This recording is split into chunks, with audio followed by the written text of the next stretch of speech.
Problem solve करेंगे students हम law of conservation of momentum से रिलेटेड। हमारे पास स्टेटमेंट है, a boy place a firecracker of negligible mass in an empty can of 40 grams mass. He plugs the end with a wooden block of mass 200 grams. After igniting the firecracker, he throws the can straight up. It explodes at the top of its path. If the block shoots out with a speed of 3 meters per second, how fast will the can be moving or going? अच्छा, अगर हम देखें students कि इसमें हमारे पास जो situation हमें दिखाई गई है वो किस तरह से है, उसको हम हल्का सा ड्राइंग के ज़रिए जो है वो एक्सप्लेन करने की कोशिश करेंगे।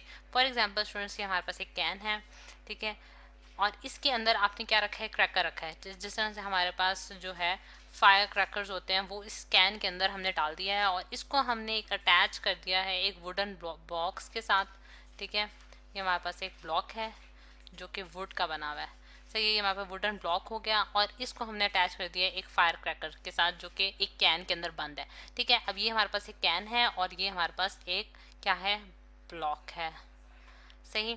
अच्छा, अब इस दोनों मतलब कि इस पूरे सिस्टम को हम क्या करते हैं कि जब जब इसको हम ऊपर की तरफ जो है वो फेंकते हैं, यानी कि इग्नाइट करते हैं, इसको जलाते हैं हम इसको, तो क्या होता है कि ये स्ट्रेट अपवर्ड जाते हैं, यानी कि जैसा कि आपको स्टेटमेंट में भी बताया जा रहा है कि ये स्ट्रेट अपवर्ड डायरेक्शन में जो है ये अपनी मोशन परफॉर्म करेगा, ठीक है। फिर एट द टॉप यानी कि जहाँ ये मैक्सिमम हाइट जो अटेन करेगा उसके बाद ये क्या करेगा कि उधर जाके फ्यू सेकंड्स के लिए, यानी कि बहुत ही थोड़े टाइम के लिए जो है ये स्टॉप करेगा और फिर उसके बाद एक्सप्लोड हो जाएगा, यानी कि फट जाएगा।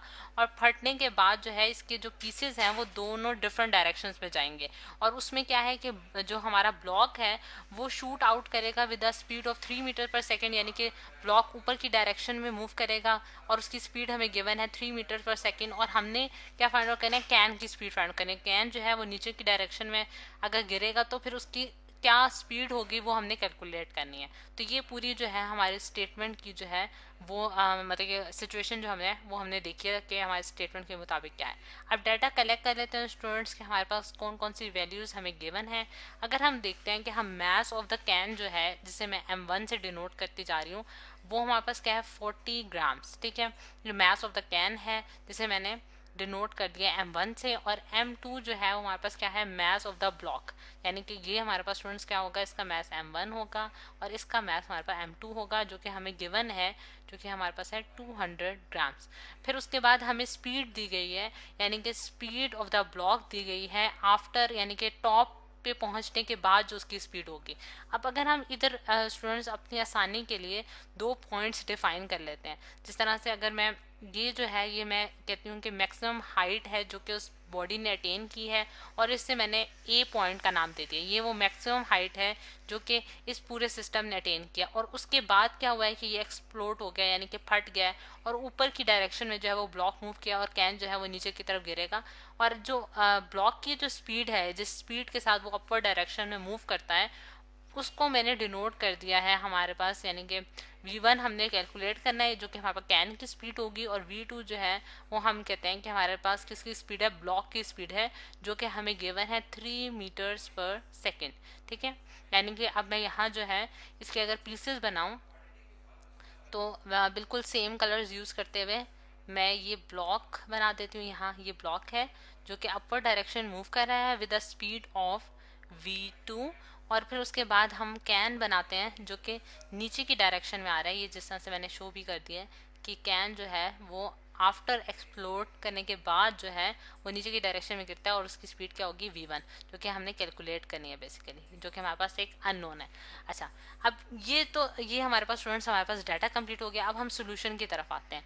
अब सोल्यूशन में अगर हम देखें स्टूडेंट्स कि हम इस प्रॉब्लम को किस तरह से सॉल्व कर सकते हैं, उसमें अगर सबसे पहले अगर एक चीज़ देखी जाए तो जैसा कि मैंने कहा कि ये अपनी मैक्सिमम हाइट अटेन करने के बाद जो है एक्सप्लोड होगा और फिर इसके जो बाय पार्ट्स में ये डिवाइड होके जो है डिफरेंट डायरेक्शंस में मूव करेगा, ठीक है।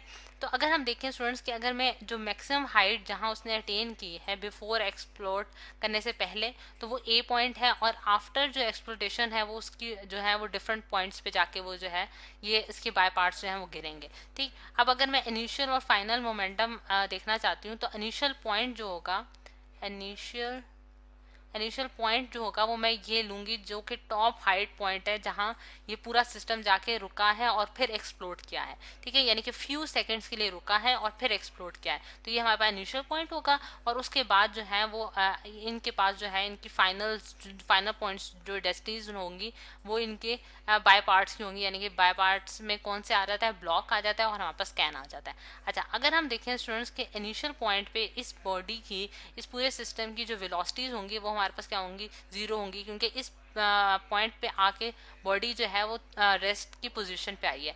तो अगर हम मोमेंटम को देखें, यानी कि क्योंकि हमारे पास एक मूविंग मैस है और मूविंग मैस के साथ मोमेंटम जो है वो रिलेट करता है, यानी कि मैस मल्टीप्लाई बाय वेलोसिटी जो है वो उसका मोमेंटम होगा। तो अगर ए पॉइंट पे जो कि हमारे पास इनिशियल पॉइंट है उस पर हम मोमेंटम को देखते हैं, यानी कि सबसे पहले मैं मतलब कि according to the law of conservation of momentum अगर मैं देखती हूँ तो मैं ये कहती हूँ कि इनिशियल मोमेंटम जो है वो फाइनल मोमेंटम के बराबर होगा। तो डैट मीन्स कि मैं लिख सकती हूँ m1v1i plus m2v2i is equals to m1v1f plus m2v2f, यानी कि हमारे पास इस केस में स्टूडेंट्स m1 और m2 हमारे पास मैसेज हैं, ठीक है, जो कि कैन और हमारे पास ब्लॉक के मैसेज हैं, और v1 और v2 जो है हमारे पास उनकी वेलोसिटीज हैं, और आई और एफ जो है वो क्या शो कर रहे हैं, हमारे पास इनिशियल और फाइनल मोमेंटम,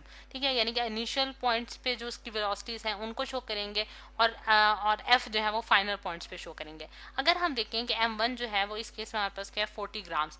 अब ग्राम्स जो है स्टूडेंट्स हमारे पास ऐसा यूनिट नहीं है तो उसको इंटरनेशनल यूनिट्स में कन्वर्ट कैसे करेंगे हम लोग, कि हम जानते हैं कि 1 kg जो है वो हमारे पास किसके बराबर होता है, 1000 ग्राम्स के बराबर होता है। तो अब इसकी कन्वर्जन करें तो हमें 40 को डिवाइड करना पड़ेगा 1000 से, तो हमारे पास क्या आंसर आता है स्टूडेंट 0.04 kg।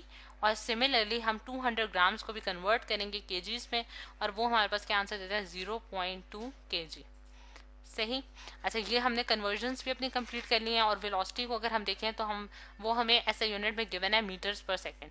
अब m1 की वैल्यू मैं इसमें डालती हूँ 0.04 और मल्टीप्लाई बाय v1i यानी कि velocity of the can, velocity जो कि कैन की होगी इनिशियल पॉइंट पे उसकी वेलोसिटी क्या है स्टूडेंट 0 है, और फिर उसके बाद हम m2 को देखें तो वो भी हमारे पास 0.2 और उसकी वेलोसिटी भी 0 है क्योंकि इस पॉइंट पे यानी कि ए पॉइंट पे उन दोनों की जो है वो दोनों रेस्ट की पोजीशन पे होंगे, मतलब कि जिस स्पॉट पे वो एक्सप्लोड कर रहा होगा, ठीक है। फिर उसके बाद फाइनल मोमेंटम्स देखते हैं। m1 जो है वो हमारे पास 0.04 है, यानी कि कैन का हमारे पास मैस आ गया, और v1f जो है वो हमने फाइंड आउट करना है, यानी कि फाइनल वेलोसिटी हमने फाइंड आउट करनी है जिससे कैन जो है वो मूव करेगा आफ्टर एक्सप्लोड करने के बाद। और प्लस हमारे पास m2 क्या है, हमारे पास 0.2 है और फिर उसको मल्टीप्लाई करना है v2f के साथ, और v2f हमारे पास क्या है, यानी कि फाइनल जो उसने वेलोसिटी अटेन किया स्टूडेंट वो 3 मीटर्स पर सेकेंड की है, 3 मीटर्स पर सेकेंड। ये बेसिकली हमारे पास फाइनल उसकी वेलोसिटी दी है, यानी कि आफ्टर एक्सप्लोड करने के बाद वो इतनी वेलोसिटी से मूव किया है। अच्छा, अब अगर हम देखें तो जो हमारे पास लेफ्ट हैंड साइड पे जो आंसर आ रहा है स्टूडेंट्स वो 0 आ रहा है, क्योंकि दोनों टर्म्स जो है हमारे पास 0 हो रही हैं। तो यहाँ अगर देखूँ 0.04 इंटू v1f प्लस हमारे पास 0.2 और multiply by 3 as it is, ये मैंने टर्म्स उतार ली हैं। अब अगर हम देखें कि हम 0.2 को मल्टीप्लाई करते हैं 3 के साथ तो हमारे पास क्या आंसर आता है 0.04 v1f और प्लस हमारे पास क्या आंसर आ जाएगा स्टूडेंट 0.6, ठीक है। 0.2 मल्टीप्लाई बाय 3 0.6 हो गया। अब v1f को हम एक साइड पे रख लेते हैं और बाकी टर्म्स को दूसरी साइड पर ले जाते हैं, तो हमारे पास क्या आंसर आता है -0.6 और डिवाइडेड बाय 0.04, ठीक। तो हमारे पास क्या आंसर आता है 0.6 डिवाइडेड बाय 0.04, तो हमारे पास आंसर आता है -15 मीटर्स पर सेकेंड। अच्छा, अब आप देख सकते हैं स्टूडेंट्स के हमारे पास जो ब्लॉक की वेलोसिटी जो कि हमारे पास फाइनल वेलोसिटी जो कि हमें गिवन थी वो हमारे पास क्या थी, यानी कि v2f हमारे पास क्या थी +3 मीटर्स पर सेकेंड, यानी कि वो पॉजिटिव डायरेक्शन में थी और इसके साथ नेगेटिव साइन जो है ये इंडिकेट कर रहा है कि दोनों ऑपोजिट डायरेक्शन मूव कर रहे हैं। यानी कि ब्लॉक अगर ऊपर की डायरेक्शन मूव कर रहा है तो डेफिनेटली जो कैन होगा वो नीचे की डायरेक्शन मूव करेगा, जिसकी वजह से लॉ ऑफ कंजर्वेशन जो है वो इसमें होल्ड करेगा, इस सिस्टम में होल्ड करेगा। यानी कि इनिशियल मोमेंटम जो होगा बॉडी का वो फाइनल मोमेंटम के बराबर होगा। तो ये स्टूडेंट्स हमारे पास law of conservation of momentum से रिलेटेड एक प्रॉब्लम।